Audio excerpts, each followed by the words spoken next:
எல்லோருக்கும் வணக்கம். நான் இப்போ என்ன சொல்லேன்னு கேளுங்க. இது உங்களோட வாழ்க்கையில் ரொம்ப ரொம்ப முக்கியமாக, உங்கள் வாழ்க்கையில் மிக மிக முக்கியமான விஷயம். நல்லா படிங்க, நல்லா படிங்க. படிப்புக்கு நிகர் இந்த உலகத்தில் எதுவுமே இல்லை. நீங்கள் படிச்சிங்கன்னு வச்சுக்கோங்களேன், உங்கள் மனதில் உங்களுக்கு அந்த படிப்பு ஒரு உற்ற தோழனாக இருக்கும். அதுதான் வாசிப்பு. வாசிக்கணும், வாசிக்கணும், சுவாசிக்கணும். வாசிக்கணும், சுவாசிக்கணும். சுவாசிக்கிறதும் வாசிக்கிறதும் நம்மளுடைய வாழ்க்கையில் மிக மிக முக்கியமானதுன்னு நீங்கள் மறந்துடாதீங்க. எவ்வளவுக்கு எவ்வளவு நீங்கள் படிக்கிறீங்களோ வாசிக்கிறீங்களோ அவ்வளவு உங்கள் உள்ளத்தளவில் ஒன்று சேர்ந்துருக்கும். அது எப்போவெல்லாம் உங்களுக்கு உதவும்னு சொன்னால், எந்த காலத்துலேயும் எங்களுக்கு ரொம்ப ரொம்ப உதவியாக இருக்கும். இது சிந்திக்கக்கூடிய மக்களுக்கு தான் இது புரியும். சிந்திக்காதவங்களுக்கு இது புரியப்படுது, தெரிய போகிறதும் இல்லை. அதை பற்றி அவங்க அறிய போகிறதும் இல்லை. தெரிஞ்சுக்கணும், புரிஞ்சுக்கணும், அறிஞ்சிக்கணும் அப்படிங்கிற ஆர்வம் உள்ளவங்களுக்கு தான் நான் இப்போ பேசுகிறேன். இந்த பேச்சு தெரிந்து புரிந்து அறிந்து கொள்ள முயல்பவர்களுக்கான என்னுடைய பேச்சு தான் இது. நீங்களே சிந்தனை பண்ணி பாருங்கள்.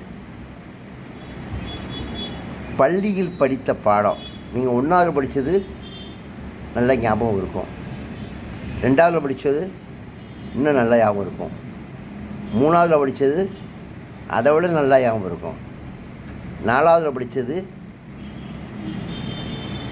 இன்னும் ஞாபகம் இருக்கும். அப்போ அடிப்படை கல்வி அந்த 3 வருஷம்தான். 4வது வருஷம் நீங்கள் படிக்கும்போது உங்களுடைய படிப்பு மேன்மை அடையும். புரியுதுங்களா உங்களுக்கு? அப்போது படிப்பு என்பது தான் நமக்கு மிக மிக முக்கியமானது. நீங்கள் படிச்சுக்கிட்டே இருங்க, வாசித்து கொண்டே இருங்கள். இப்போ நான் என்ன சொல்ல வரேன்னு சொன்னால், இன்னும் வாசிக்கிறது கஷ்டமாக இருந்துச்சு. அதாவது அந்த காலத்தில் கவிதைகள் எழுதினாங்க. என்ன இல்லைங்க, கவிதைகள் எழுதினாங்க. யாரால் கவிதை எழுத முடியும்? யாரால் கவிதை எழுத முடியும்? நல்லா படித்தவங்களால தான் கவிதை எழுத முடியும், வித்வான்களால் தான் கவிதை எழுத முடியும். இன்றைக்கி வித்வான்களோட கவிதை எழுத முடியலை, என்னென்னமோ எழுதுகிறாங்க. அன்னைக்கு ஒரு பொருள் எடுத்து இந்த பொருளுடைய தன்மை என்ன, இதனுடைய உண்மை என்ன, இதனால் கிடைக்கக்கூடிய அனைத்து வகையான விஷயங்களையும் தெளிவாக நமக்கு சொன்னாங்க. யார்? நம்மளுடைய மூதாதையர்கள், சித்தர்கள். அப்போ அவர்கள்ட்ட இருந்த அந்த அறிவு நம்மகிட்ட இல்லாமல் போச்சா? நல்ல யோசனை பாருங்கள். அந்த அறிவு நம்மகிட்ட இல்லாமல் போச்சா? ஏன் அந்த அறிவை நம்ம பயன்படுத்தலை? சொல்லுங்கள், ஏன் அந்த அறிவை நம்ம பயன்படுத்தலை? சாதாரணமாக செய்யுள்னு எடுத்துங்க. செய்யுள், அந்த செய்யுளுக்கு உரைநடை வேணும். உரைநடை எழுது, அது செய்யுள். இதை உரைநடை எப்போ உரைநடை எழுதுன்னு கொண்டு வந்தாங்களோ அப்போ ஜீவிகளுடைய அறிவு மங்கத் தொடங்கியது. எப்போ உரைநடை எழுதுனாங்கள்ல, செய்யுளுக்கு உரைநடை எழுதுனா. அப்போ செய்யுள் எழுத தகுதியானவர்களாக இருந்தது யார்? நம்மளுடைய மூதாதையர்கள். அந்த தகுதி எங்கே போச்சு? இப்போ நம்மக்கிட்ட எல்லாம் போச்சு. ஏன் இல்லாமல் போச்சு? அதை தான் நான் கேட்குறேன். ஏன் இல்லாமல் போச்சு சொல்லுங்கள். அப்போது மேலும் மேலும் வளர்த்துக்கிட்டே போகாத இடையில் யாரோ கொண்டு வந்து இடங்கி அதை இடைஞ்சல் பண்ணி அந்த கவிதைகளுடைய தரத்தை குறைச்சி உரைநடைன்னு கொண்டு வந்தாங்க. எப்போ உரைநடை வந்துச்சோ அன்றைக்கி என்னாச்சு?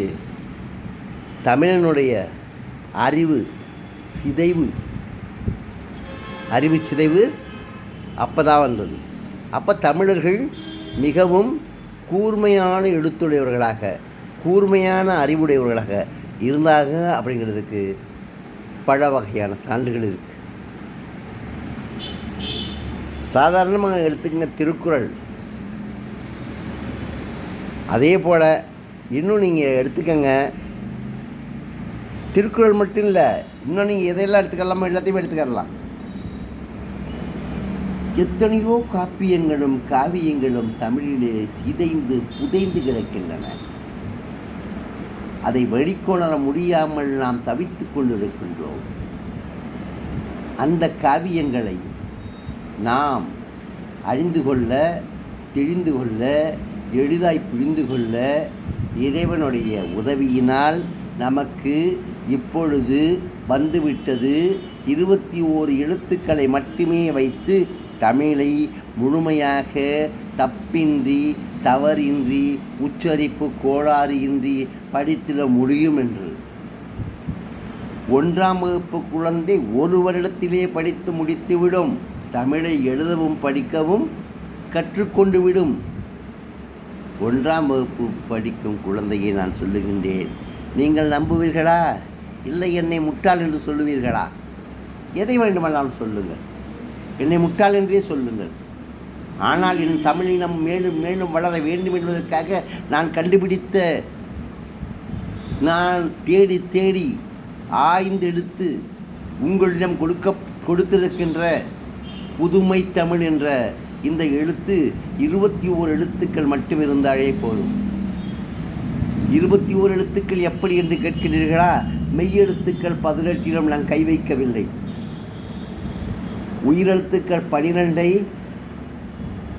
3 எழுத்துக்களாக மாற்றி இருக்கின்றேன். 3 எழுத்துக்களாக மாற்றி இருக்கின்றேன். அந்த 3 எழுத்துக்கள் ஆ உ ஐ, ஆ உ ஐ. அந்த ஆ என்ற எழுத்து மாறி மாறி ஆ ஆ இ ஈ என்று வரும். ஊ என்ற எழுத்து மாறி மாறி உ உ ஏ ஏ என்று வரும். ஐ என்ற எழுத்து மாறி மாறி ஐ உ உ ஔ என்று வரும். 12 உயிரெழுத்துக்கள், 18 மெய்யெழுத்துக்கள். இது மட்டுமே போதும்.